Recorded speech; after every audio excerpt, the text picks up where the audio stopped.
Thank you uncle. കർത്താവിന്റെ തിരുനാമത്തിന് നന്ദിയുള്ള ഹൃദയത്തോടെ സ്തോത്രം ചെയ്യുകയും നിങ്ങളെ എല്ലാവരെയും ഒരു പ്രാവശ്യം കൂടെ സൗഖ്യത്തോടും ആരോഗ്യത്തോടും കൃപയിൽ കാണുന്നതിൽ സന്തോഷിക്കുകയും ദൈവത്തെ സ്തുതിക്കുകയും ചെയ്യുന്നു. കർത്താവിന്റെ വചനം ഒരുമിച്ച് പഠിക്കുവാൻ ദൈവം നൽകുന്ന ഈ നല്ല അവസരങ്ങൾക്കായിട്ടും ഞാൻ ദൈവത്തെ സ്തുതിക്കുന്നു. പ്രാർത്ഥനയോടെ നമുക്ക് ദൈവവചന പഠനത്തിലേക്ക് നമ്മുടെ ശ്രദ്ധയെ തിരിക്കാം. ദാനിയേൽ പ്രവചനം 7-ാം അധ്യായം, book of Daniel chapter 7. Daniel പ്രവചനം 7-ാം അധ്യായത്തിൽ 3 ദർശനങ്ങൾ നമുക്ക് 3 വിഷൻസ് നമുക്ക് കാണുവാനിടയാകും. ദാനിയേൽ കാണുന്ന ദർശനങ്ങളാണ്. ഞാൻ കഴിഞ്ഞ ക്ലാസ്സിൽ ഓർമ്മിപ്പിച്ചതുപോലെ മറ്റ് അധ്യായങ്ങളിലൊക്കെ ജാതീയ രാജാക്കന്മാർ ദർശനങ്ങൾ കാണുകയും അല്ലെങ്കിൽ സ്വപ്നങ്ങൾ കാണുകയും ദാനിയേൽ അത് വ്യാഖ്യാനിക്കുകയും ചെയ്യുന്ന പതിവാണ് നമ്മൾ പഠിച്ചു വന്നത്. എന്നാൽ അതിൽ നിന്നും വ്യത്യസ്തമായി, അതുകൊണ്ടാണ് 12 ചാപ്റ്റേഴ്സ് ഉള്ള ദാനിയേൽ പ്രവചനത്തിന്റെ ഫസ്റ്റ് 6 ചാപ്റ്റേഴ്സിൽ നിന്നും വളരെ വ്യത്യസ്തമാണ് നെക്സ്റ്റ് 7 to 12 ചാപ്റ്റേഴ്സ് എന്ന് പറയുന്നത്. ഈ 7-ാം അധ്യായത്തിൽ ദാനിയേൽ ദർശനങ്ങൾ കാണുന്നു. ദാനിയേലിന്റെ ദർശനങ്ങൾ, വിഷൻസ് ഓഫ് ഡാനിയേൽ. 7-ാം അധ്യായത്തിൽ തന്നെ 3 കാര്യങ്ങൾ നമുക്ക് കാണുവാൻ കഴിയും. കഴിഞ്ഞ ആഴ്ച ഞാൻ ഓർമ്മിപ്പിച്ചു. വേഴ്സസ് 1 to 8 ലോക സാമ്രാജ്യങ്ങൾ, ബാബിലോണിനെ കുറിച്ചും മേദ്യ പെർഷ്യയെ കുറിച്ചും ഗ്രീസിനെ കുറിച്ചും റോമാ സാമ്രാജ്യത്തെ കുറിച്ചും ഇന്നത്തെ ജനാധിപത്യ ഭരണത്തെ കുറിച്ചും ഒക്കെ വ്യത്യസ്തമായ വൈൽഡ് അനിമൽസ്, വന്യമൃഗങ്ങളിലൂടെ കണ്ട ഒരു ദർശനം. അത് നമ്മൾ കഴിഞ്ഞ ആഴ്ചയിൽ പഠിച്ചു, ചാപ്റ്റർ 7 വേഴ്സസ് 1 to 8. എന്നാൽ രണ്ടാമത്തെ ദാനിയേലിന്റെ ദർശനം ന്യായവിസ്താര സഭയെക്കുറിച്ച്, ജഡ്ജ്മെന്റ് കൗൺസിലിനെ കുറിച്ച് ദാനിയേല്, സ്വർഗീയ ന്യായാധിപ സംഘത്തെ കുറിച്ച് ദാനിയേൽ കാണുന്ന സ്വപ്നമാണ്. മൂന്നാമതായി ദാനിയേൽ കാണുന്ന വിഷൻ, ജീസസ് റെയിൻസ്, യേശു വാഴുകയാണ്, ലോക ഭരണം യേശു കർത്താവ് ഏറ്റെടുക്കുന്നു. അതാണ് വേഴ്സസ് 13 through 28. ഇന്ന് നമുക്ക് പ്രാരംഭമായി വേഴ്സസ് 9 to 12, 9 മുതൽ 12 വരെയുള്ള വാക്യങ്ങളിൽ സ്വർഗീയ കോടതി, ഹെവൻലി കോർട്ട് അല്ലെങ്കിൽ ന്യായാധിപ സഭ, ന്യായവിസ്താര സഭ, ആ സഭയെക്കുറിച്ച് ദാനിയേൽ കണ്ട ദർശനം. ആ ജഡ്ജ്മെന്റ് കൗൺസിൽ ആരെയാണ് ജഡ്ജ് ചെയ്യുന്നത്, ആരെയാണ് ന്യായം വിധിക്കുന്നത്, ആരുടെ ജഡ്ജ്മെന്റ് ആണ്, ആരുടെ ന്യായവിധിയാണ് അവിടെ നടക്കുന്നത്, അതൊക്കെ നമ്മളെ അല്പമായി പഠിച്ചതിന് ശേഷം സമയം പോലെ അടുത്ത ഭാഗത്തിലേക്ക് നമുക്ക് കടക്കാം. പ്രാരംഭമായി വേഴ്സസ് 9 to 12, 9 മുതൽ 12 വരെയുള്ള വാക്യങ്ങൾ ആർക്കെങ്കിലും വായിക്കാം. ഞാൻ നോക്കിക്കൊണ്ടിരിക്കെ അവർ ന്യായാസനങ്ങളെ വെച്ചു. വയോധികനായ ഒരുത്തൻ ഇരുന്നു. അവന്റെ വസ്ത്രം ഹിമം പോലെ വെളുത്തതും അവന്റെ തലമുടി നിർമ്മലമായ ആട്ടുരോമം പോലെയും അവന്റെ സിംഹാസനം അഗ്നിജ്വാലയും അവന്റെ രഥചക്രങ്ങൾ കത്തുന്ന തീയുമായിരുന്നു. ഒരഗ്നി നദി അവന്റെ മുമ്പിൽ നിന്ന് പുറപ്പെട്ടൊഴുകി 1000 പേര് അവനെ ശുശ്രൂഷ ചെയ്തു. 10,000 പേര് അവന്റെ മുമ്പാകെ നിന്നു. ന്യായവിസ്താര സഭ ഇരുന്നു. പുസ്തകങ്ങൾ തുറന്നു. കൊമ്പ് സംസാരിച്ച വലിയ വാക്കുകളുടെ ശബ്ദം നിമിത്തം ഞാൻ അന്നേരം നോക്കി. അവർ മൃഗത്തെ കൊല്ലുകയും അതിന്റെ ഉടലിനെ നശിപ്പിച്ച് തീയിലിട്ട് ചുട്ടുകളയുകയും ചെയ്യുവോളം ഞാൻ നോക്കിക്കൊണ്ടിരുന്നു. ശേഷം മൃഗങ്ങളോ അവയുടെ ആധിപത്യത്തിന് നീക്കം ഭവിച്ചു. എന്നിട്ടും അവയുടെ ആയുസ് ഒരു സമയത്തേക്കും കാലത്തേക്കും നീണ്ടു നിന്നു. രാത്രി താങ്ക് യു. വേഴ്സസ് 9 to 12, 9 മുതൽ 12 വരെയുള്ള വാക്യങ്ങളിലാണ് ന്യായവിസ്താര സഭയെക്കുറിച്ച്, സ്വർഗീയ കോടതിയെ കുറിച്ച്, സ്വർഗത്തിലെ ജഡ്ജ്മെന്റ് കൗൺസിലിനെ കുറിച്ച് ദാനിയേല് ദർശനം കാണുകയാണ്. വിശുദ്ധ വേദപുസ്തകത്തിൽ പല ന്യായവിധികളെ കുറിച്ച് പറഞ്ഞിട്ടുണ്ട്. ന്യായവിധികളെ കുറിച്ച് പഠിക്കുമ്പോൾ ന്യായവിധി എന്ന വാക്കിന്റെ അർത്ഥം ന്യായമായ വിധി എന്നാണ്. ന്യായമായ വിധി. ന്യായവിധിയും ശിക്ഷാവിധിയും തമ്മിൽ വ്യത്യാസമുണ്ട്. ജഡ്ജ്മെന്റും കണ്ടംനേഷൻ ബോത്ത് ആർ ഡിഫറെന്റ്. എന്താ ന്യായവിധിയും ശിക്ഷാവിധിയും തമ്മിലുള്ള വ്യത്യാസം? ന്യായവിധി എന്ന് പറഞ്ഞാൽ ന്യായമായ വിധിയാണ്. അതിന്റെ റിസൾട്ട് പോസിറ്റീവുമാകാം നെഗറ്റീവുമാകാം. എന്നാൽ കണ്ടംനേഷൻ എന്ന് പറയുന്നത് കണ്ടം ചെയ്യുകയാണ്. നോ ഹോപ്പ്, ഒരാശയ്ക്കും വകയില്ല. അതുകൊണ്ടാണ് റോമൻസ് ചാപ്റ്റർ 8 വേഴ്സ് 1 ഇങ്ങനെ പറയുന്നത്, now there is no condemnation those who are in Christ. അതുകൊണ്ട് ഇപ്പോൾ ക്രിസ്തുവേശുവിലുള്ളവർക്ക് ഒരു ശിക്ഷാവിധിയുമില്ല. കാരണം പാപത്തിന്റെ ശിക്ഷ കർത്താവ് ഏറ്റെടുത്ത് കാൽവരി ക്രൂശിൽ കർത്താവ് നമുക്ക് വേണ്ടി ത്യാഗം സഹിച്ച് നമുക്ക് വേണ്ടി യാഗമായി തീർന്നത് കൊണ്ട് those who are in Christ, ക്രിസ്തുവേശുവിലായി തീർന്നവർക്ക് there is no condemnation, ശിക്ഷാവിധിയില്ല. അപ്പൊ ശിക്ഷാവിധി എന്ന് പറഞ്ഞാൽ അതാണ്. എന്നാൽ ന്യായവിധി ന്യായമായ വിധിയാണ്. അതെല്ലാവർക്കും ഉണ്ട്. ആ ന്യായവിധിയുടെ ഫലം ഒന്നുകിൽ നന്മയാകാം അല്ലെങ്കിൽ തിന്മയാകാം. നെഗറ്റീവും പോസിറ്റീവുമായ ജഡ്ജ്മെന്റ് വരാം. നമുക്കറിയാം, ഒരാളെ കുറ്റവാളിയാക്കി കോടതിയിൽ കൊണ്ടുവരുന്നു. അഡ്വക്കേറ്റുമാർ രണ്ട് സൈഡിൽ നിന്ന് വാദിക്കുന്നു. ജഡ്ജ്മെന്റ് സീറ്റിലിരുന്ന് ചീഫ് ജസ്റ്റിസ് വിധി പ്രഖ്യാപിക്കുന്നു. ഒന്നുകിൽ അദ്ദേഹത്തെ കൊന്നുകളയുവാനോ ജയിലിലടയ്ക്കാനോ ഉള്ള വിധിയായിരിക്കും, അല്ലെങ്കിൽ ഈ പറയുന്ന കുറ്റം തെളിയിക്കാൻ കഴിയാവുന്നത് കൊണ്ട് അദ്ദേഹത്തെ റിലീസ് ചെയ്യുന്ന, വെറുതെ വിടുന്ന വിധിയായിരിക്കാം. അതാണ് ജഡ്ജ്മെന്റ്, അതാണ് ന്യായവിധി. എന്നാൽ ശിക്ഷാവിധി എന്ന് പറഞ്ഞാൽ അതല്ല. ശിക്ഷാവിധി ശിക്ഷയാണ്, ശിക്ഷ വിധിക്കുകയാണ്. അതിനകത്ത് നന്മയായിട്ടൊന്നും പറയാനില്ല. പ്രിയമുള്ളവരെ, കർത്താവായ യേശുക്രിസ്തുവിനെ രക്ഷകനായി സ്വീകരിച്ച് ദൈവകൃപയിലായി ഇൻ ക്രൈസ്റ്റ്, ക്രിസ്തുവിലായി തീരുക.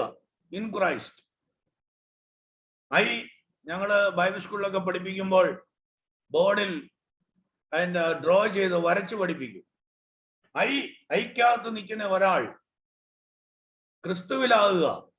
ഐയും സിയും നല്ല ഫ്രെയിം ഇട്ട് വരച്ചു കഴിയുമ്പോൾ ഐക്കകത്ത് ഒരാൾ ഇങ്ങനെ നിവരെ നിൽക്കുകയാണ്.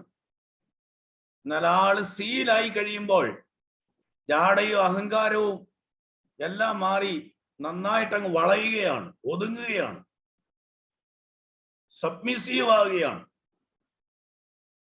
ഞാൻ പറഞ്ഞ കാര്യം നിങ്ങൾക്ക് മനസ്സിലായെന്ന് കരുതുന്നു. എപ്പോഴും എവിടെയും പ്രശ്നത്തിന്റെ റൂട്ട് കോസ് ആണ്. ചർച്ചിലായാലും ഫാമിലിയിലായാലും ഓഫീസിലായാലും സൊസൈറ്റിയിലായാലും എവിടെയായാലും പ്രശ്നത്തിന്റെ റൂട്ട് കോസ് ആണ്. ഞാൻ അതാണ് ഏറ്റവും വലിയ പ്രോബ്ലം. അവിടെ നിന്നാണ് ഈഗോ വരുന്നത്. അല്ലേ?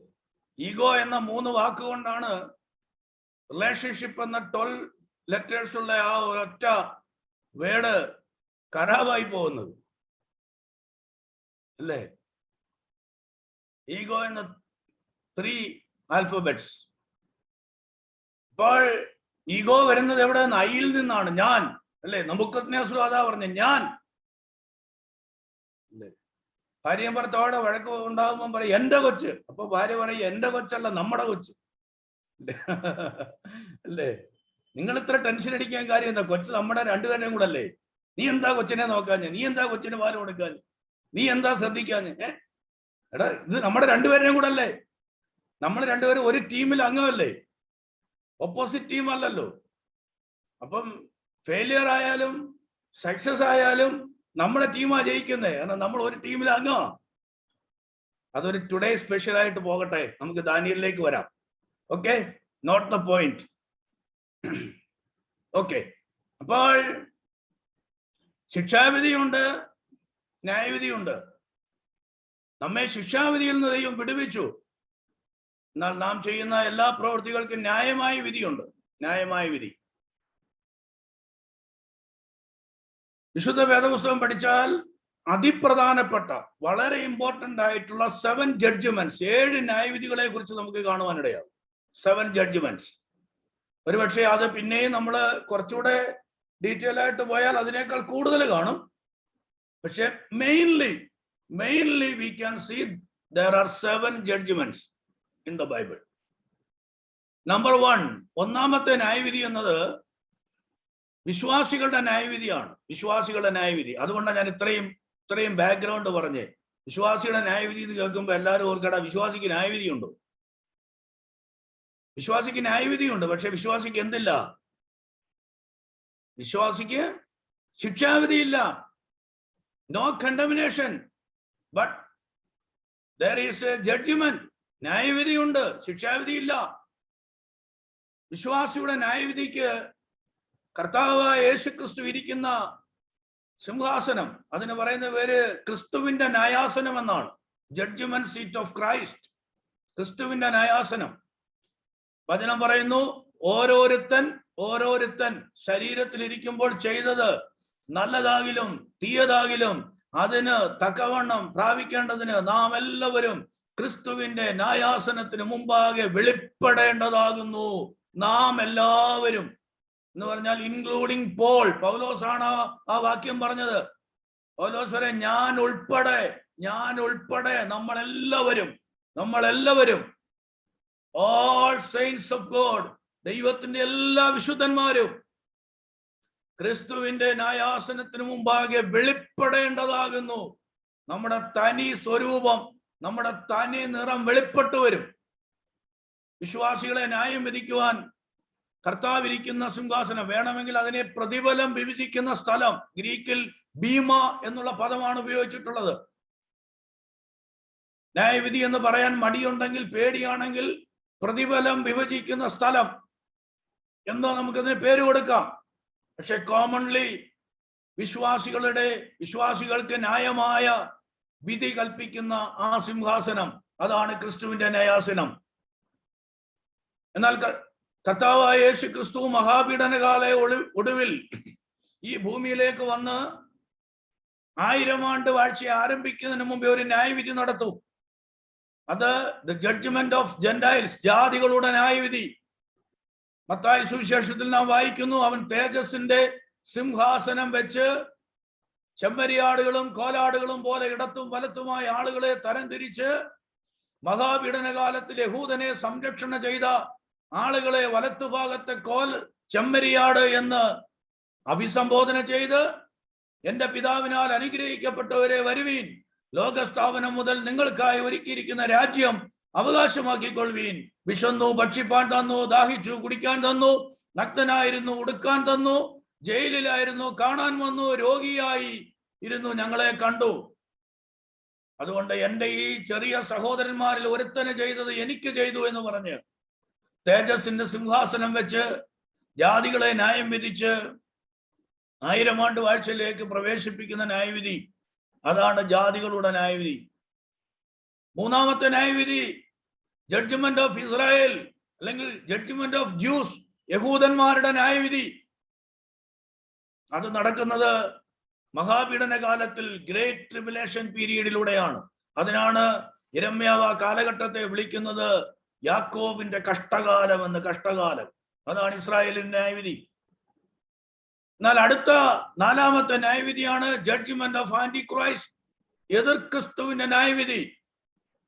ആ ന്യായവിധി ഹർമഗദോൻ യുദ്ധത്തിൽ മെഗദോ താഴ്വരയിൽ നടക്കുന്ന ന്യായവിധിയാണ്. ഇവിടെ നമ്മൾ ദാനിയേൽ കണ്ട ദർശനത്തിലെ ന്യായവിധി മൃഗത്തിന്റെ ന്യായവിധിയാണ്, എതിർ ക്രിസ്തുവിന്റെ ന്യായവിധിയാണ്, ആന്റി ക്രൈസ്റ്റിന്റെ ന്യായവിധിയാണ്. അത് നമ്മൾ അല്പം കഴിയുമ്പോൾ വിശദമായിട്ട് പഠിക്കും. 5ാമത്തെ ന്യായവിധി വേദപുസ്തകം പറയുന്നു, വീണുപോയ ദൂതന്മാരുടെ ന്യായവിധി, ജഡ്ജ്മെന്റ് ഓഫ് ഫോളൻ ഏഞ്ചൽസ്. തങ്ങളുടെ വാഴ്ച കാത്തുകൊള്ളാതെ സ്വന്തം വാസസ്ഥലം വിട്ടുപോയ ദൂതന്മാരെ മഹാദിവസത്തിന്റെ വിധിക്കായി അന്ധകാരത്തിന് കീഴിൽ സൂക്ഷിച്ചിരിക്കുന്നു എന്ന് പത്രോസിന്റെ ലേഖനത്തിലും യൂദാ ലേഖനത്തിലും നമ്മൾ വായിക്കുന്നുണ്ട്. വീണുപോയ ദൂതന്മാരുടെ ന്യായവിധി. 6ാമത്തെ ന്യായവിധി മരിച്ചുപോയ സകല ദുഷ്ടന്മാരുടെയും രക്ഷിക്കപ്പെടാത്ത ആളുകളുടെ ന്യായവിധി. അതിന് വൈറ്റ് ത്രോൺ ജഡ്ജ്മെന്റ്, വെള്ളസിംഹാസന ന്യായവിധി എന്നാണ് വിശുദ്ധ വേദപുസ്തകം വെളിപ്പാട് പുസ്തകത്തിൽ നമുക്ക് പഠിക്കാനിടയായി തീർന്നത്. 7ാമത്തെ ന്യായവിധിയാണ് ജഡ്ജ്മെന്റ് ഓഫ് സൈറ്റൻ, സാത്താന്റെ ന്യായവിധി. അത് ഗോഗ് മാഗോഗ് യുദ്ധത്തിലൂടെ, ഇതൊക്കെ ഞാൻ വെളിപ്പാട് പുസ്തകത്തിൽ വളരെ വിശദമായി പഠിപ്പിച്ചതാണ്. ഗോഗ് മാഗോഗ് യുദ്ധത്തിൽ അത് നടക്കും. സാത്താനെ തീയും ഗന്ധകവും കത്തുന്ന പൊയ്കയിലേക്ക് തള്ളും.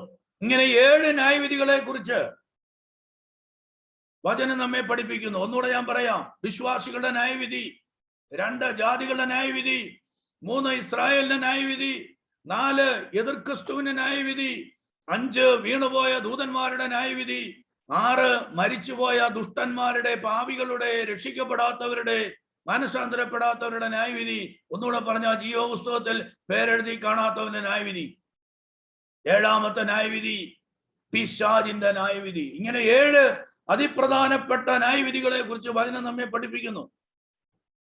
ഇവിടെ ദാനിയേൽ കാണുന്ന സിംഹാസനം, ഇവിടെ ദാനിയേൽ കാണുന്ന ന്യായാധിപ സഭ, ഈ സഭ ഇരുന്ന് എതിർ ക്രിസ്തുവിനെ ന്യായം വിധിക്കുന്ന ചിത്രമാണ് നമുക്ക് 9 മുതൽ 12 വരെയുള്ള വാക്യങ്ങളിൽ വായിക്കാനിടയായി തീർന്നത്. ഞാൻ ഈ പറഞ്ഞ ഇത്രയും കാര്യം മനസ്സിൽ വെച്ചും കൊണ്ട് ബൈബിൾ തുറന്ന് നിങ്ങൾ ശ്രദ്ധിക്കുമ്പോൾ ഇവിടെ മൃഗം എന്ന് പറഞ്ഞിരിക്കുന്നത് എതിർ ക്രിസ്തുവാണ്. ആ വാക്യങ്ങൾ വീണ്ടും വായിക്കാം, എങ്കിലേ നിങ്ങൾക്കത് മനസ്സിലാകുകയുള്ളൂ. Please read. ഞാൻ നോക്കിക്കൊണ്ടിരിക്കെ അവർ ന്യായാസനങ്ങളെ വെച്ചു. വയോധികനായ ഒരുത്തനിരുന്നു. അവന്റെ വസ്ത്രം ഹിമം പോലെ വെളുത്തതും അവന്റെ തലമുടി നിർമ്മലമായ ആട്ടുരോമം പോലെയും അവന്റെ സിംഹാസനം അഗ്നിജ്വാലയും അവന്റെ രഥചക്രങ്ങൾ കത്തുന്ന തീയും ആയിരുന്നു. ഒരു അഗ്നി നദി അവന്റെ മുമ്പിൽ നിന്ന് പുറപ്പെട്ട് ഒഴുകി 1000 പേര് അവന് ശുശ്രൂഷ ചെയ്തു. 10,000 പേര് അവന്റെ മുമ്പാകെ നിന്നു. ന്യായവിസ്താര സഭ ഇരുന്നു. പുസ്തകങ്ങൾ തുറന്നു. കൊമ്പ് സംസാരിച്ച വലിയ വാക്കുകളുടെ ശബ്ദം നിമിത്തം ഞാൻ അന്നേരം നോക്കി. അവർ മൃഗത്തെ കൊല്ലുകയും അതിന്റെ ഉടലിനെ നശിപ്പിച്ച് തീയിലിട്ട് ചുട്ടുകളയുകയും ചെയ്യുവോളം ഞാൻ നോക്കിക്കൊണ്ടിരുന്നു. ശേഷം മൃഗങ്ങളോ അവയുടെ ആധിപത്യത്തിന് നീക്കം ഭവിച്ചു. എന്നിട്ടും അവയുടെ ആയുസ് ഒരു സമയത്തേക്കും കാലത്തേക്കും നീണ്ടുനിന്നു. ദൈവത്തിന് സ്തോത്രം. ഇവിടെ 9ാം വാക്യത്തിൽ ന്യായാധിപ സഭ, ഈ ന്യായാധിപ സഭയിൽ ദൈവം ചീഫ് ജസ്റ്റിസായി, മുഖ്യ ന്യായാധിപനായി വെളിപ്പെട്ടു വരികയാണ്. എന്നാൽ പുതിയ നിയമത്തിലേക്ക് വരുമ്പോൾ ദൈവം ഇങ്ങനെ പറയുന്ന വചനത്തിലൂടെ, പിതാവ് ആരെയും ന്യായം വിധിക്കാതെ ന്യായവിധിയെല്ലാം പുത്രന് നൽകിയിരിക്കുന്നു. എന്നാൽ ഇവിടെ പിതാവായ ദൈവം തന്റെ പുരാതനത്വത്തിൽ താൻ ഇരിക്കുകയാണ്. എന്താണ് ആ പുരാതനത്വം? ചില നാമധേയ ക്രൈസ്തവർ കരുതുന്നത് ഡിസംബർ 25 ജനിച്ച് മാർച്ചിലോ ഏപ്രിലോ മരിച്ചടക്കപ്പെട്ട് ഉയർത്തെഴുന്നേറ്റിരിക്കുന്ന ഒരു യേശുവിനെയാണ് അവർ കാണുന്നത്. ഞാനൊക്കെ ഉൾപ്പെട്ടു നിന്ന സമുദായ സഭ യേശുവിനെ ഇപ്പോഴും വിളിക്കുന്ന ഇൻഫന്റ് ജീസസ് എന്ന, ഉണ്ണീശോ എന്ന. യേശു വളർന്നതും 10-33 വയസ്സ് കഴിഞ്ഞ് മരിച്ചതും ഉയർത്തെഴുന്നേറ്റതും എല്ലാവരും മറന്നു. അവർക്ക് ഇപ്പോഴും തൊട്ടിലിൽ കിടക്കുന്ന ഉണ്ണീശോയാണ്. ഉണ്ണീശോ. സ്തോത്രം. എന്നാൽ വചനം പറയുന്നു, ബേത്ലഹേം യേശുവിന്റെ ആരംഭമല്ല, കാൽവറി യേശുവിന്റെ അവസാനവുമല്ല. 90-ാം സങ്കീർത്തനം വെളിപ്പെടുത്തുന്നു, കർത്താവേ നീ തലമുറയായി ഞങ്ങളുടെ സങ്കേതമായിരിക്കുന്നു. പർവ്വതങ്ങൾ ഉണ്ടായതിനും നീ ഭൂമിയെയും ഭൂമണ്ഡലത്തെയും നിർമ്മിച്ചതിനു മുമ്പേ അനാദിയായി ശാശ്വതമായി ഞങ്ങളുടെ ദൈവമാകുന്നു. പുരാതനനായ ദൈവം. 9ാം വാക്യത്തിൽ ശ്രദ്ധിച്ച്, ഞാൻ നോക്കിക്കൊണ്ടിരിക്കുക. ഞാൻ എന്ന് പറയുന്ന ആരാണ്? ദാനിയേൽ ദർശനം കാണുക. ദാനിയേൽ കാണുന്ന ദർശനമാണ്. ദാനിയേൽ നോക്കിക്കൊണ്ടിരിക്കുക. അവർ ന്യായാസനങ്ങളെ വെച്ചു. സ്വർഗത്തിലെ ന്യായാസനങ്ങളെ കുറിച്ച് താൻ കാണുകയാണ്. വയോധികനായ ഒരുത്തൻ ഇരുന്നു. ആരാണ് ഈ വയോധികൻ? നന്ന പ്രായമുള്ള വന്യവയോധികനായ ഒരുവനെ പോലെ ദൈവം വെളിപ്പെടുകയാണ്. അവന്റെ വസ്ത്രം ഹിമം പോലെ വെളുത്തതും അവന്റെ തലമുടി നിർമ്മലമായ ആട്ടുരോമം പോലെയും അവന്റെ സിംഹാസനം അഗ്നിജ്വാലയും അവന്റെ രഥചക്രങ്ങൾ കത്തുന്ന തീയുമായിരുന്നു. വയോധികൻ, വസ്ത്രം ഹിമം പോലെ വെളുത്തത്, തലമുടി നിർമ്മലമായ ആട്ടുരോമം, സിംഹാസനം അഗ്നിജ്വാല, രഥചക്രങ്ങൾ കത്തുന്ന തീ. പഴയ നിയമഭക്തനായ ദാനിയേൽ തേജോമയനായ ദൈവത്തെ, സർവശക്തനായ ദൈവത്തെ ആ ജഡ്ജ്മെന്റ് സീറ്റിൽ കാണുകയാണ്. അതിനപ്പുറം ഒരു വെളിപ്പാട് ദാനിയേലിനില്ല. കർത്താവായ യേശുക്രിസ്തുവിനെ കാണാൻ അവർ ആഗ്രഹിച്ചു, പക്ഷെ അവർക്ക് കാണാൻ കഴിഞ്ഞില്ല. മത്തായി സുവിശേഷം 13-ാം അധ്യായം, പെട്ടെന്ന് ആ ഭാഗവും എടുത്ത്, മാത്യു ചാപ്റ്റർ 13, മത്തായി സുവിശേഷം 13-ാം അധ്യായം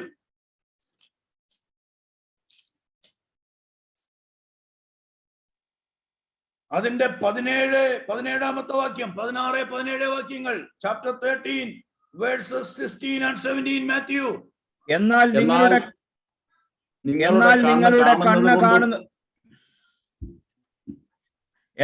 നിങ്ങളുടെ കണ്ണ് കാണുന്നത് കൊണ്ടും നിങ്ങളുടെ ചെവി കേൾക്കുന്നത് കൊണ്ടും ഭാഗ്യമുള്ളവ.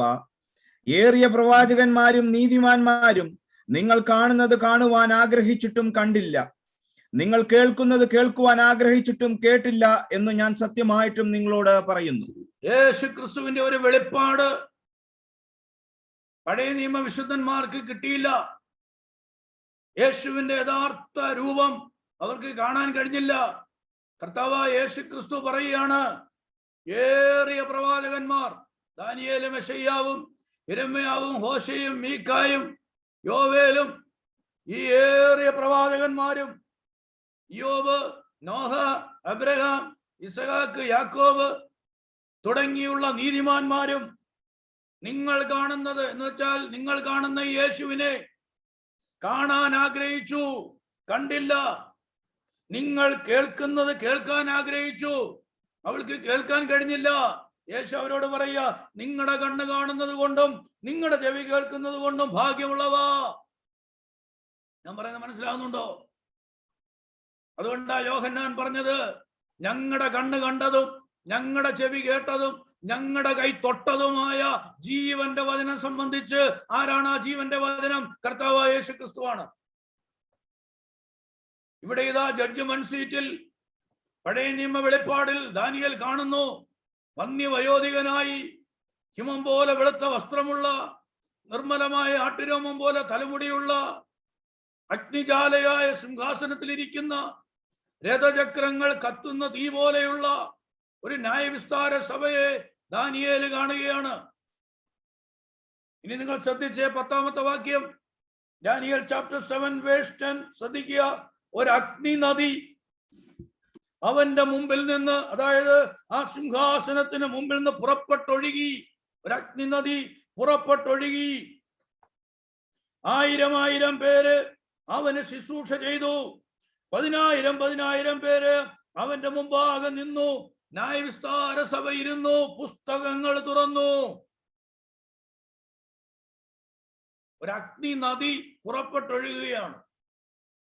ഞാൻ നേരത്തെ പറഞ്ഞല്ലോ, വേദപുസ്തകം വെളിപ്പെടുത്തുന്ന 7 ന്യായവിധികളിൽ ഒന്നാമത്തെ ന്യായവിധിയായി ഞാൻ പറഞ്ഞ ജഡ്ജ്മെന്റ് ഓഫ് ബിലീവേഴ്സ്, വിശ്വാസികളുടെ ന്യായവിധിയിൽ തീയാണ് വിശ്വാസികളുടെ പ്രവൃത്തിയെ ശോധന ചെയ്യുന്നത്. കൊരിന്ത്യർക്ക് എഴുതിയ 1-ാം ലേഖനം 3-ാം അധ്യായത്തിലേക്ക് ഒന്ന് വന്നാട്ടെ. എല്ലാവരും ആ ഭാഗം എടുക്കണം. 1 Corinthians chapter 3 verses 10 onwards. എനിക്ക് ലഭിച്ച ദൈവകൃപയ്ക്കൊത്തവണ്ണം ഞാൻ ജ്ഞാനമുള്ള ഒരു പ്രധാന ശില്പിയായി അടിസ്ഥാനമിട്ടിരിക്കുന്നു.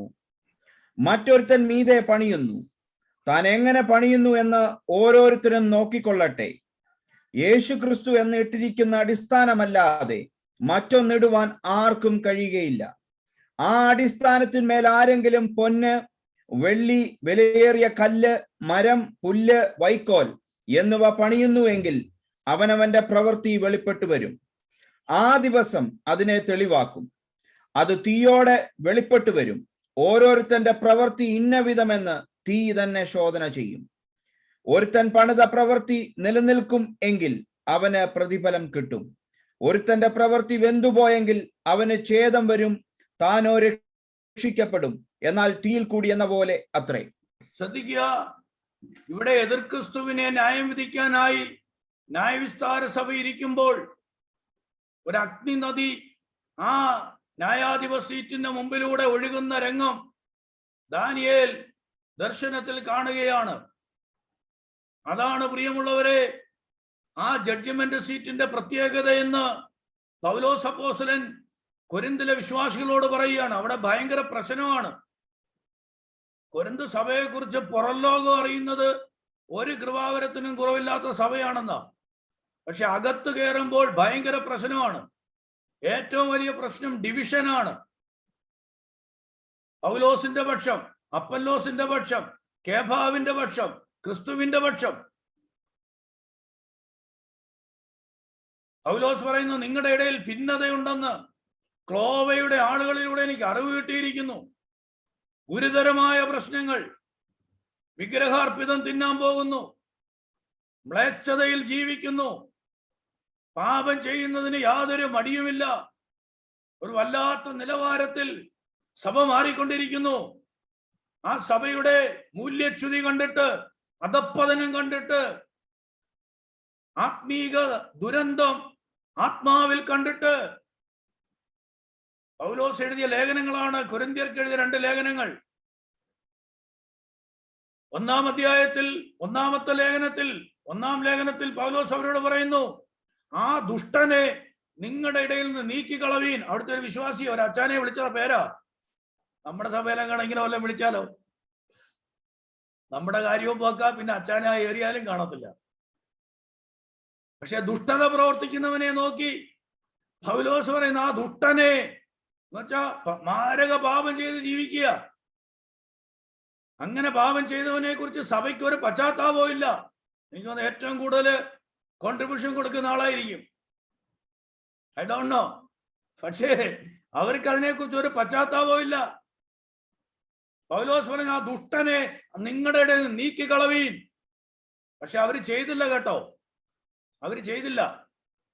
അങ്ങനെ ചെയ്യാതെ വന്നപ്പോൾ അതുപോലുള്ള ഒത്തിരി ആളുകൾ സഭയ്ക്കകത്ത് കയറി.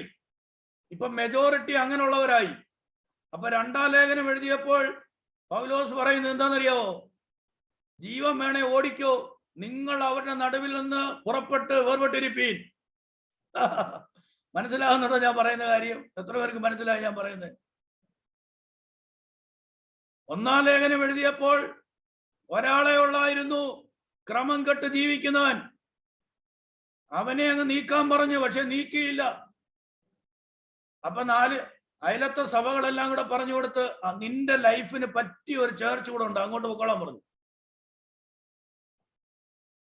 അങ്ങോട്ട് പൊക്കോളാൻ പറഞ്ഞു. അത് ഏത് ലൈഫ് സ്റ്റൈൽ ആയാലും കുഴപ്പമില്ല, അങ്ങനെ ഒരു ചേർച്ച് കൂടെ ഉണ്ട്, അങ്ങോട്ട് പൊക്കോളാൻ പറഞ്ഞു. അങ്ങനെ അതെല്ലാം കൂടെ അവിടെ വന്ന് കയറി. അവിടെ വന്ന് കയറിയപ്പോൾ 2-ാമത് ലേഖനം എഴുതിയിട്ട് പറയുക, ഇനി അവരെ നീക്കാൻ പോയാൽ അവരാണ് മെജോറിറ്റി, നിങ്ങൾ മൈനോറിറ്റി. അതുകൊണ്ട് നിങ്ങൾ ഇനി എന്ത് ചെയ്യുക? നിങ്ങൾക്ക് ജീവൻ വേണമെങ്കിൽ ഓടിക്കോ,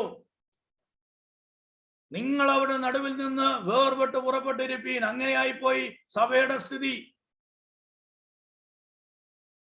എന്നാൽ പൗലോസ് വളരെ ശക്തമായിട്ട് പറയുകയാണ്,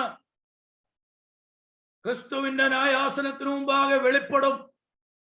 അവനവൻ ശരീരത്തിലിരിക്കുമ്പോൾ ചെയ്തത് നല്ലതാകിലും തീയതാകിലും അതിന് തക്കവണ്ണം പ്രാപിക്കേണ്ടതിന് നാം എല്ലാവരും ക്രിസ്തുവിന്റെ ന്യായാസനത്തിനു മുമ്പാകെ വെളിപ്പെടേണ്ടതാകുന്നു. അവിടെ വെളിപ്പെടുമ്പോൾ തീയാണ് പ്രവൃത്തി ശോധന ചെയ്യുന്നത്. തീ. നിങ്ങൾ ആ വാക്യങ്ങൾ ഞാൻ വായിച്ചപ്പോൾ ശ്രദ്ധിച്ചോ? 2 തരം പ്രവൃത്തികൾ, 2 തരം പണികൾ നമുക്കവിടെ കാണുവാനിടയായി തീരും. വേഴ്സ് 12 ഒന്നുകൂടെ ശ്രദ്ധിച്ചേ. ആ അടിസ്ഥാനത്തിന്മേൽ ആരെങ്കിലും പൊന്ന്, വെള്ളി, വിലയേറിയ കല്ല്, ഇത് 3 ഒരു ഭാഗത്ത്, അടുത്ത ഭാഗം മരം, പുല്ല്, വൈക്കോൽ എന്നിവ പണിയുന്നുവെങ്കിൽ അവൻ അവന്റെ പ്രവൃത്തി വെളിപ്പെട്ടു വരും. ആ ദിവസം അതിനെ തെളിവാക്കും. അത് തീയോടെ വെളിപ്പെട്ടു വരും. ഓരോരുത്തരുടെ പ്രവൃത്തി ഇന്ന വിധമെന്ന് തീ തന്നെ ശോധന ചെയ്യും. പ്രിയമുള്ളവരെ, പൊന്ന്, വെള്ളി, വിലയേറിയ കല്ല് ഇത് കാണാൻ വലിയ വലിപ്പമൊന്നും കാണത്തില്ല. എന്നാൽ ഈ പൊന്നും വെള്ളിയൊക്കെ തീക്കകത്തൂടെ കയറി അപ്പുറം ഇറങ്ങുമ്പോൾ എന്ത് സംഭവിക്കും?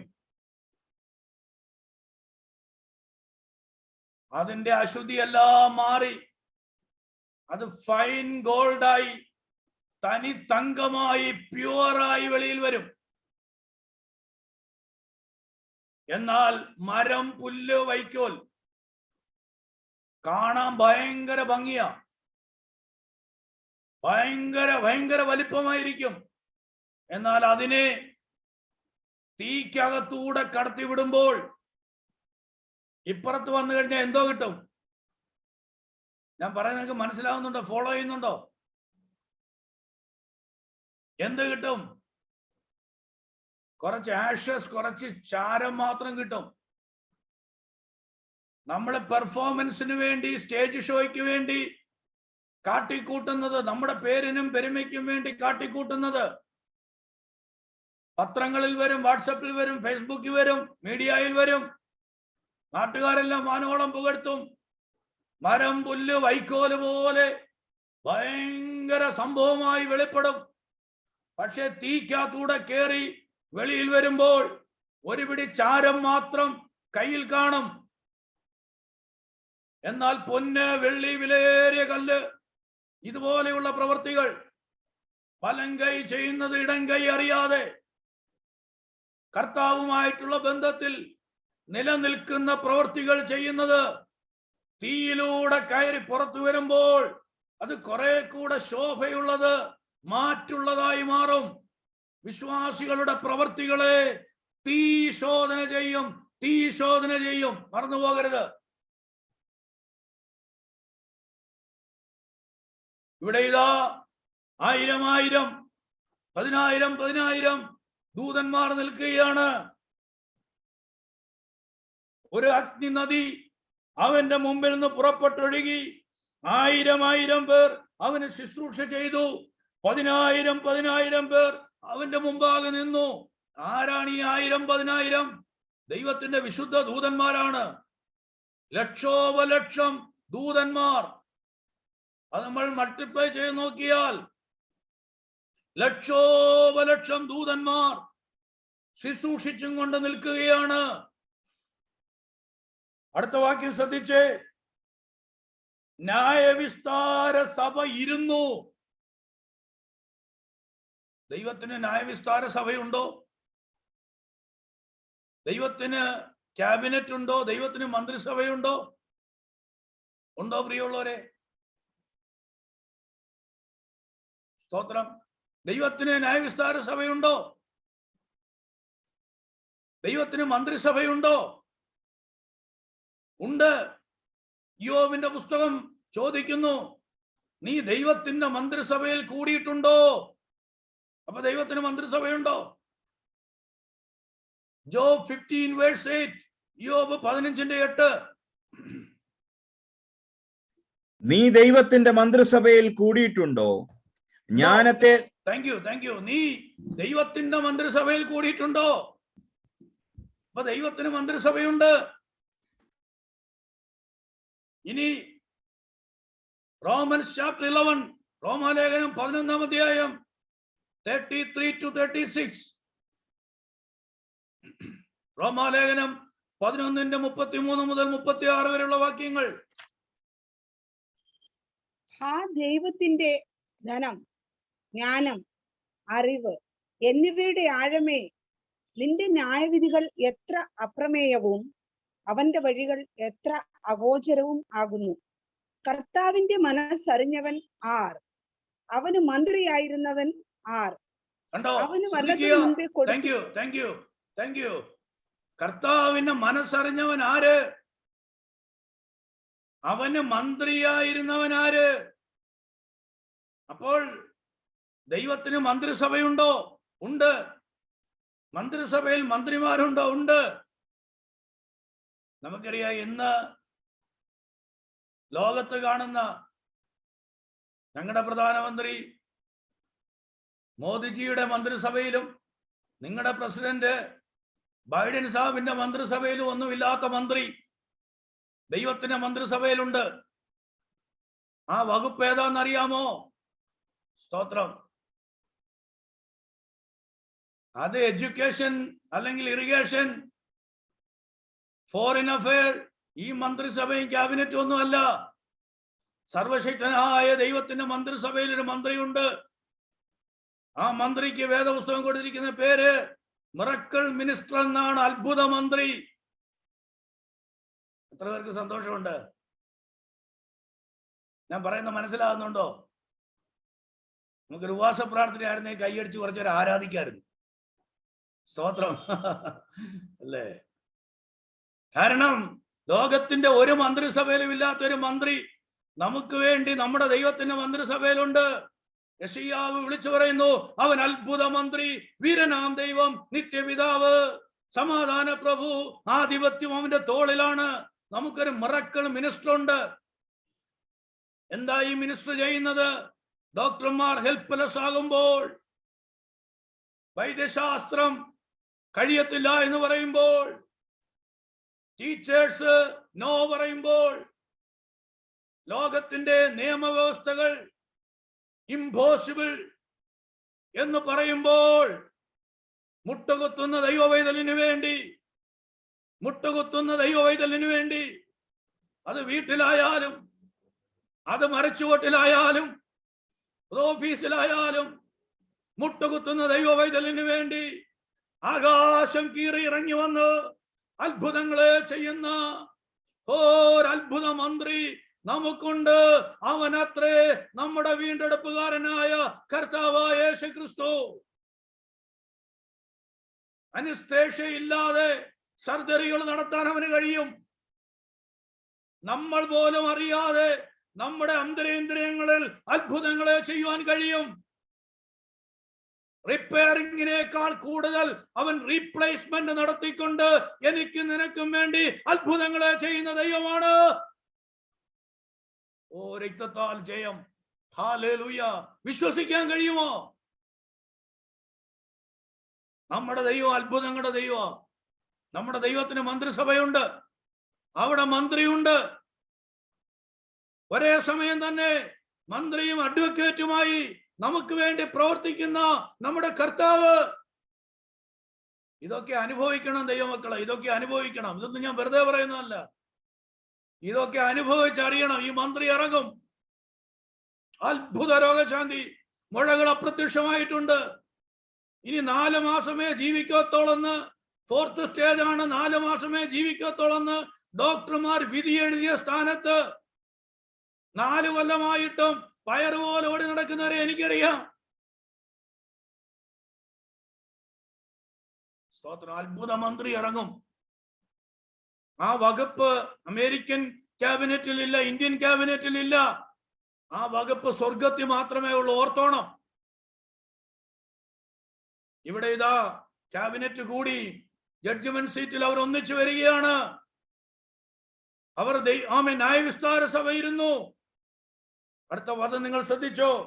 ന്യായവിസ്താര സഭ ഇരുന്നിട്ട് എന്ത് ചെയ്തു? പുസ്തകങ്ങൾ തുറന്നു. എല്ലാ ന്യായവിധിയിലും പുസ്തകം തുറക്കും കേട്ടോ. എല്ലാ ന്യായവിധിയിലും ഒരേ പുസ്തകങ്ങളാ തുറക്കുന്നത്. അത് വിശ്വാസിക്ക് വിധി കൊടുക്കാനും ഈ പുസ്തകം തുറക്കും. ദുഷ്ടനെ ന്യായം വിധിക്കാനും ഈ പുസ്തകങ്ങൾ തുറക്കും. 3 പുസ്തകങ്ങൾ, അതിപ്രധാനപ്പെട്ട 3 പുസ്തകങ്ങളാണ് ന്യായവിധി സഭയിൽ തുറക്കുന്നത്. വെളിപ്പാട് പുസ്തകത്തിൽ വെള്ളസിംഹാസന ന്യായവിധിയെ കുറിച്ച് പഠിച്ചപ്പോഴും നമ്മൾ വായിച്ചു, പുസ്തകങ്ങൾ തുറന്നു. ജീവന്റെ പുസ്തകം എന്ന ആ മറ്റൊരു പുസ്തകം, അതിൽ പേരെഴുതി കാണാത്ത ഏവനെയും തീപ്പൊയ്കയിൽ തള്ളിയിടുമെന്ന് വെളിപ്പാട് 20:11 മുതൽ 15 വരെയുള്ള വാക്യങ്ങളിലൂടെ വൈറ്റ് ത്രോൺ ജഡ്ജ്മെന്റിൽ വെള്ളസിംഹാസന ന്യായവിധിയിൽ നമുക്ക് പഠിക്കുവാനിടയായി. ഇവിടെ ഇതാ പുസ്തകങ്ങൾ തുറന്നു. ഏതൊക്കെ പുസ്തകങ്ങളാ തുറക്കുന്നത്? സത്യവേദ പുസ്തകം. റോമാലേഖനം 2-ാം അധ്യായം 16-ാം വാക്യം. ഇതൊക്കെ എനിക്ക് തോന്നുന്നു വെളിപ്പാടിന്റെ ക്ലാസ്സുകളിൽ ഞാൻ പറഞ്ഞത്. എന്നാൽ അന്ന് ഉള്ളതിനേക്കാൾ അധികം സഹോദരങ്ങൾ ഈ ക്ലാസ്സിൽ സംബന്ധിക്കുന്നത് കൊണ്ട് പല കാര്യങ്ങളും റഫറൻസ് സഹിതം ഞാൻ റിപ്പീറ്റ് ചെയ്യുകയാണ്. റോമൻസ് 2:16, റോമാലേഖനം 2:16, ദൈവം യേശുക്രിസ്തു മുഖാന്തരം മനുഷ്യരുടെ രഹസ്യങ്ങളെ എന്റെ സുവിശേഷ പ്രകാരം ന്യായം വിധിക്കുന്ന നാളിൽ തന്നെ. കണ്ടോ, ദൈവത്തിന്റെ സുവിശേഷം എന്നതാണ് ഈ സത്യവേദ പുസ്തകം. ദാവീദ് പറയുന്നു, യഹോവേ നിന്റെ വചനം സ്വർഗത്തിൽ എന്നേക്കും സ്ഥിരമായിരിക്കുന്നു.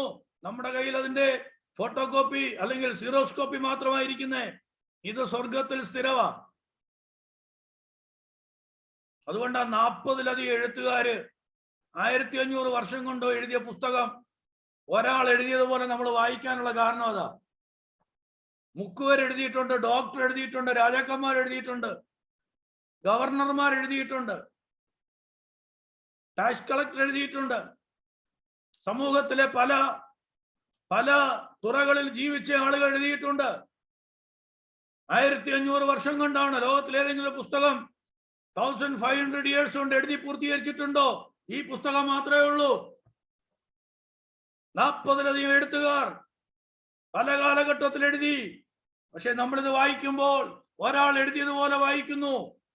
വചനം പറയുന്ന എല്ലാ തിരുവെഴുത്തും ദൈവശ്വാസീയമാകിയാൽ ദൈവത്തിന് മനുഷ്യൻ സകല സൽപ്രവർത്തിക്കും വക പ്രാപിച്ച് തികഞ്ഞവനാകേണ്ടതിന് ഉപദേശത്തിനും ശാസനത്തിനും ഗുണീകരണത്തിനും നീതിയിലെ അഭ്യാസനത്തിനും പ്രയോജനമുള്ളതാകുന്നു. എല്ലാ തിരുവെഴുത്തും ദൈവശ്വാസീയമാണ്. ഈ പുസ്തകം വെച്ച് ന്യായം വിധിക്കും. എനിക്ക് തോന്നുന്നു ലാസ്റ്റ് സെപ്റ്റംബറിലാണ് നമ്മള് ബൈബിൾ സ്റ്റഡി തുടങ്ങിയ. ഓൾമോസ്റ്റ് 1 year ആയി. ഇടയ്ക്ക് 1-2 മാസം ബ്രേക്ക് എടുത്തെങ്കിലും ഏതെല്ലാം ദൂതുകൾ, ഏതെല്ലാം വചനങ്ങൾ, ഏതെല്ലാം വചന വെളിപ്പാടുകൾ, ഏതെല്ലാം സ്റ്റഡീസിലൂടെ നമ്മൾ കടന്നുപോയി. ഇനി ഞാനിതൊന്നും കേട്ടിട്ടില്ലേ, ഞാനിതൊന്നും അറിഞ്ഞിട്ടില്ല എന്നൊന്നും ആർക്കും പറയാൻ പറ്റത്തില്ല. ഒരു മനുഷ്യൻ, ഒരു വിശ്വാസിയുടെ ലൈഫിൽ ഫേസ് ചെയ്യുന്ന എല്ലാ മാറ്റേഴ്സിനെയും നമ്മൾ ക്രോസ് ചെയ്ത് കഴിഞ്ഞു. എനിക്കിതൊന്നും അറിയത്തില്ലായിരുന്നു എന്നൊന്നും, അയ്യോ ഇതൊന്നും ആരും പറഞ്ഞു തന്നില്ലായിരുന്നു എന്നൊന്നും ആർക്കും പറയാൻ പറ്റത്തില്ല. ചിലപ്പോ ഓരോ ക്ലാസ്സും കഴിയുമ്പോൾ ഓർക്കും, ഇനി അടുത്ത ആഴ്ചയിലെ ക്ലാസ്സിന് നമുക്ക് ഇൻവിറ്റേഷൻ കിട്ടുമോ എന്ന്. ചിലപ്പോ ഡോസ് ഇച്ചിരി കൂടിപ്പോയോന്ന് എനിക്കും തോന്നിപ്പോകാറുണ്ട്. സ്തോത്രം. പക്ഷെ പർപ്പസ്ലി ഡോസ് കൂട്ടുന്നത് അല്ല കേട്ടോ. ഈ വചനത്തിന്റെ ശുശ്രൂഷക എന്ന നിലയിൽ ആമേൻ പറഞ്ഞില്ലെങ്കിൽ ദൈവം എന്നോട് ചോദിക്കും. ദൈവത്തിന് സ്തോത്രം. അതുകൊണ്ട് ഈ വചനപ്രകാരം, കേൾക്കുന്ന വചനപ്രകാരം ന്യായവിധിയുണ്ട്. സത്യവേദ പുസ്തകം 2ാമത്തെ പുസ്തകമാണ് ബുക്ക് ഓഫ് റിമംബറൻസ്, ഓർമ്മയുടെ പുസ്തകം. Malachi chapter 3 verse 16, Malachi 3:16. യഹോവ ഭക്തന്മാർ അന്ന് തമ്മിൽ സംസാരിച്ചു. യഹോവ ശ്രദ്ധ വെച്ച് കേട്ടു. യഹോവ ഭക്തന്മാർക്കും അവന്റെ നാമത്തെ സ്മരിക്കുന്നവർക്കും വേണ്ടി അവന്റെ സന്നിധിയിൽ ഒരു സ്മരണ പുസ്തകം എഴുതി വെച്ചിരിക്കുന്നു. കണ്ടോ, അവന്റെ സന്നിധിയിൽ ഒരു സ്മരണ പുസ്തകം, ഒരു ഓർമ്മയുടെ പുസ്തകം എഴുതി വെച്ചിരിക്കുന്നു. യഹോവ ഭക്തന്മാര് തമ്മിൽ സംസാരിക്കുന്നത് പോലും അവിടെ റെക്കോർഡഡാ. ഇപ്പോഴാ CCTVയുടെ ഒക്കെ കാര്യങ്ങളൊക്കെ നമ്മൾ അറിയാൻ തുടങ്ങിയിട്ട് അധികം വർഷങ്ങളൊന്നും ആയിട്ടില്ല. ഞാൻ പറഞ്ഞില്ല, ഞാൻ കേട്ടില്ല, ഞാൻ പോയില്ല, ഞാൻ കണ്ടില്ല എന്നൊന്നും അവിടെ പറയാൻ പറ്റത്തില്ല. ദൈവഭക്തന്മാരുടെ സംസാരം പോലും അവിടെ റെക്കോർഡ് ചെയ്യുന്നുണ്ട്. അതുകൊണ്ട് ഈ ഫോണിൽ കൂടെ വിളിച്ചും വാട്സപ്പ് കോളും ഒക്കെ ചെയ്ത് സംസാരിക്കുന്നതൊക്കെ വളരെ സൂക്ഷിച്ചു വേണം.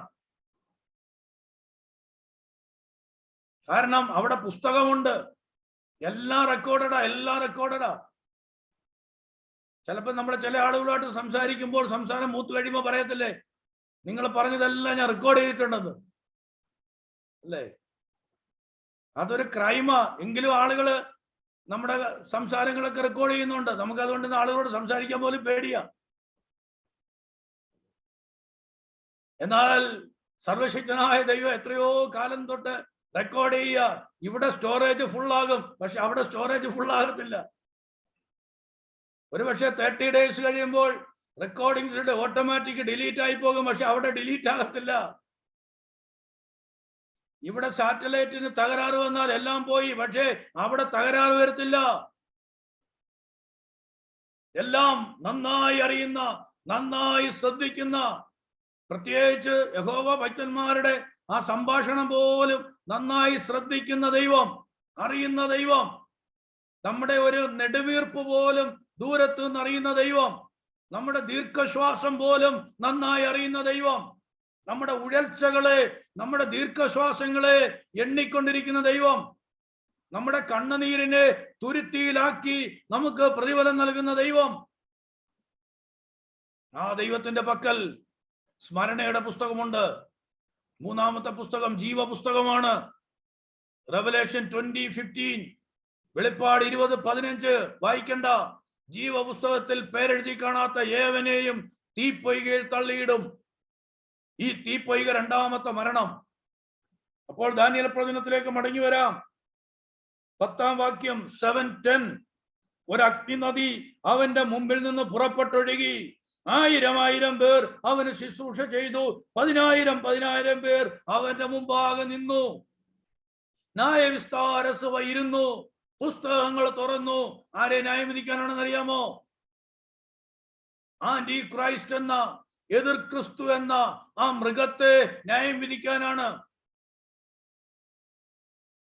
അവന്റെ ഭരണത്തിന് വേണ്ടിയുള്ള എല്ലാ സെറ്റപ്പുകളും ലോകവ്യാപകമായി നടന്നുകൊണ്ടിരിക്കുകയാണ്. അതാണ് കഴിഞ്ഞ ദർശനത്തിൽ ദാനിയേൽ കണ്ട ഘോരവും ഭയങ്കരവുമായ മൃഗം. 10 കൊമ്പ്, 10 രാജാക്കന്മാർ. അതിന്റെ ഇടയിൽ നിന്ന് ഒരു ചെറിയ കൊമ്പ് മുളച്ചു വരുമ്പോൾ 3 കൊമ്പ് പറഞ്ഞുപോയി. അതെ, ആ ചെറിയ കൊമ്പത്ര ആന്റി ക്രൈസ്റ്റ്. ഈ ആന്റി ക്രൈസ്റ്റിനെ യേശു ക്രിസ്തു ന്യായം വിധിക്കും. വെളിപ്പാട് പുസ്തകത്തിലെ ഈ 11-12 വാക്യങ്ങളൊന്ന് വായിച്ചിട്ട് വെളിപ്പാട് പുസ്തകത്തിലെ 1-2 വാക്യങ്ങളൂടെ വായിച്ച് നമ്മുടെ ക്ലാസ് അവസാനിപ്പിക്കാം. Versus 12 and 13, 7 Daniel. ശേഷം 11 and 12. കൊമ്പ് സംസാരിച്ച വലിയ വാക്കുകളുടെ ശബ്ദം നിമിത്തം ഞാൻ അന്നേരം നോക്കി. അതല്ലേ? അതെ അതെ. വലിയ വാക്കുകളുടെ ശബ്ദം ഞാൻ അന്നേരം നോക്കി. അവർ മൃഗത്തെ കൊല്ലുകയും അതിന്റെ ഉടലിനെ നശിപ്പിച്ച് തീയിലിട്ട് ചുട്ടുകളയുകയും ചെയ്യുവോളം ഞാൻ നോക്കിക്കൊണ്ടിരുന്നു. ശേഷം മൃഗങ്ങളോ അവയുടെ ആധിപത്യത്തിന് നീക്കം ഭവിച്ചു, എന്നിട്ടും അവയുടെ ആയുസ് ഒരു സമയത്തേക്കും കാലത്തേക്കും നീണ്ടു നിന്നു. ശ്രദ്ധിക്കുക, എതിർ ക്രിസ്തു എന്ന മൃഗത്തെയും കള്ളപ്രവാചകനെയും കൂടെയുള്ള രാജാക്കന്മാരെയും ഹർമഗദോനിൽ എത്തിച്ചിട്ട് അവിടെ നടക്കുന്ന ഇത് വാർ ഓഫ് ഹർമഗദോൻ. ഹർമഗദോൻ യുദ്ധത്തിൽ ദൈവം എതിർ ക്രിസ്തുവിനെ ന്യായം വിധിക്കുകയാണ്. പെട്ടെന്ന് 1-2 വാക്യങ്ങൾ.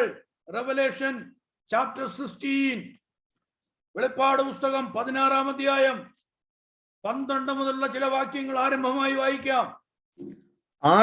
ആറാമത്തവൻ തന്റെ കലശം യൂഫ്രത്തേസ് എന്ന മഹാനദിയിൽ ഒഴിച്ചു. കിഴക്ക് നിന്ന് വരുന്ന രാജാക്കന്മാർക്ക് വഴി ഒരുങ്ങേണ്ടതിന് അതിലെ വെള്ളം വറ്റിപ്പോയി. മഹാസർപ്പത്തിന്റെ വായിൽ നിന്നും മൃഗത്തിന്റെ വായിൽ നിന്നും കള്ളപ്രവാചകന്റെ വായിൽ നിന്നും തവളയെപ്പോലെ 3 അശുദ്ധാത്മാക്കൾ പുറപ്പെടുന്നത് ഞാൻ കണ്ടു. ഇവ സർവഭൂതലത്തിലുമുള്ള രാജാക്കന്മാരെ സർവശക്തനായ ദൈവത്തിന്റെ മഹാദിവസത്തിലെ യുദ്ധത്തിന് കൂട്ടിച്ചേർക്കുവാൻ അത്ഭുതങ്ങൾ ചെയ്തുകൊണ്ട് അവരുടെ അടുത്തേക്ക് പുറപ്പെടുന്ന ഭൂതാത്മാക്കൾ തന്നെ. അതേ, എതിർ ക്രിസ്തു എന്ന മൃഗത്തെയും കള്ളപ്രവാചകനെയും കൂടെയുള്ള രാജാക്കന്മാരെയും ഹർമഗദോനിലേക്ക് വളരെ ഉത്സാഹത്തോടെ കൊണ്ടെത്തിക്കുന്ന രംഗമാണ് വെളിപ്പാട് 16-ൽ നമ്മൾ വായിച്ചത്. ഇനി 19-ാം അധ്യായം, റെവലേഷൻ ചാപ്റ്റർ 19, 19-ാം അധ്യായം 19 to 21, 19 മുതൽ 21 വരെയുള്ള വാക്യങ്ങൾ.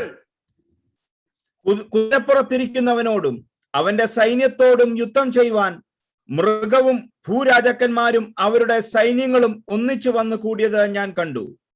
മൃഗത്തെയും അതിന്റെ മുമ്പാകെ താൻ ചെയ്ത അടയാളങ്ങളാൽ മനുഷ്യരെ ചതിച്ച് മൃഗത്തിന്റെ മുദ്ര ഏൽക്കുകയും അതിന്റെ പ്രതിമയെ നമസ്കരിക്കുകയും ചെയ്ത കള്ളപ്രവാചകനെയും പിടിച്ചുകെട്ടി ഇരുവരെയും ഗന്ധകം കത്തുന്ന തീപ്പൊയ്കയിൽ ജീവനോടെ തള്ളിക്കളഞ്ഞു.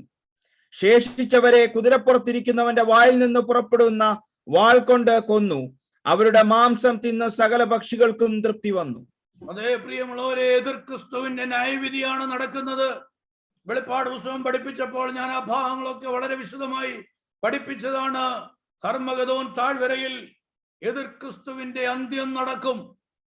സെക്കറിയ പ്രവചനം 14 അധ്യായം അതിന്റെ 4-ാമത്തെ വാക്യത്തിൽ, book of Zechariah chapter 14 verse 4, അന്നാളിൽ അവന്റെ കാൽ യെരൂശലേമിനെതിരെ കിഴക്കുള്ള ഒലിവുമലയിൽ നിൽക്കും. ഒലിവുമല കിഴക്ക് പടിഞ്ഞാറായി നടുവേ പിളർന്നു പോകും. ഏറ്റവും വലിയൊരു താഴ്വര ഉളവായി വരും. മലയുടെ പകുതി വടക്കോട്ടും മറ്റേ പകുതി തെക്കോട്ടും വാങ്ങിപ്പോകും. അതെ, അവിടെ ഉളവായി വരുന്ന താഴ്വരയാണ് മെഗിദോ താഴ്വര, മെഗിദോ വാലി. ആ താഴ്വരയിൽ യേശു ക്രിസ്തുവും അവന്റെ സൈന്യവും ഒരു സൈഡിലും, ആന്റി ക്രൈസ്റ്റും അല്ലെങ്കിൽ മൃഗവും അവന്റെ സൈന്യവും മറു സൈഡിലും നിന്ന് നടക്കുന്ന യുദ്ധമാണ് ഹർമഗദോൻ യുദ്ധം. ആ യുദ്ധത്തിൽ കർത്താവായ യേശു ക്രിസ്തു തന്റെ വായിലെ ശ്വാസമാകുന്ന വചനമെന്ന വാളുകൊണ്ട് ആന്റി ക്രൈസ്റ്റിനെയും അവന്റെ സൈന്യത്തെയും ഭൂരാജാക്കന്മാരെയും ഒടുക്കിക്കളയും. ആ രംഗമാണ് നൂറ്റാണ്ടുകൾക്ക് മുമ്പ് പ്രവാചകനായ ദാനിയേൽ ദർശിക്കുന്ന ദർശനത്തിന്റെ ഏറ്റവും ഒടുവിലത്തെ ഭാഗമെന്ന് പറയുന്നത്. ദൈവത്തിന് സ്തോത്രം. പ്രിയമുള്ളവരെ, ഒരു ന്യായവിസ്താര സഭയുണ്ട്. ന്യായവിസ്താര സഭയിൽ ന്യായാധിപനുണ്ട്. കർത്താവായ യേശു ക്രിസ്തു ഇങ്ങനെ പറഞ്ഞു, മനുഷ്യർ പറയുന്ന ഏത് നിസ്സാര വാക്കിനും ന്യായവിധി ദിവസത്തിൽ കണക്ക് ബോധിപ്പിക്കേണ്ടി വരും. ഒരു ന്യായവിധി ദിവസമുണ്ട്. അതുകൊണ്ടാണ് പൗലോസ് കൊരിന്ത്യയിലെ സഭയോട് പറയുന്നത്, പക്ഷം പിടിക്കുന്ന സഭ, ദുർനടപ്പാതിരിക്കുന്ന ആളുകൾ, വിഗ്രഹാർപ്പിതം തിന്നുന്നവർ, ലോകമയത്വത്തിലേക്ക് ഇറങ്ങിപ്പോകുന്നവർ, വിശുദ്ധി നഷ്ടപ്പെടുത്തി, വേർപാട് നഷ്ടപ്പെടുത്തി, പാപം ചെയ്യുന്നതിന് ഒരു മടിയുമില്ലാതെ ജീവിക്കുന്ന ആളുകൾ ഇന്നത്തെ കാലഘട്ടത്തിലല്ല, അന്നത്തെ കാലഘട്ടത്തിലും 1-ാം നൂറ്റാണ്ടിലുമുണ്ട്. വളരെ ശക്തമായി പൗലോസ് അവരോട് പറയുന്ന ഭാഗമാണ്, മനുഷ്യർ ചെയ്യുന്ന ഏതൊരു പ്രവൃത്തികൾക്കും ന്യായവിസ്താര ദിവസത്തിൽ കണക്ക് ബോധിപ്പിക്കേണ്ടി വരും. അതുകൊണ്ട് ഒരു മനുഷ്യൻ, സ്തോത്രം, ദൈവകൃപ വിട്ട് ജീവിക്കാൻ തുടങ്ങിയാൽ, വിശുദ്ധ വേദപുസ്തകം പറയുന്നു, അങ്ങനെയുള്ളവനോട് സംസർഗം പോലും അരുതെന്ന്.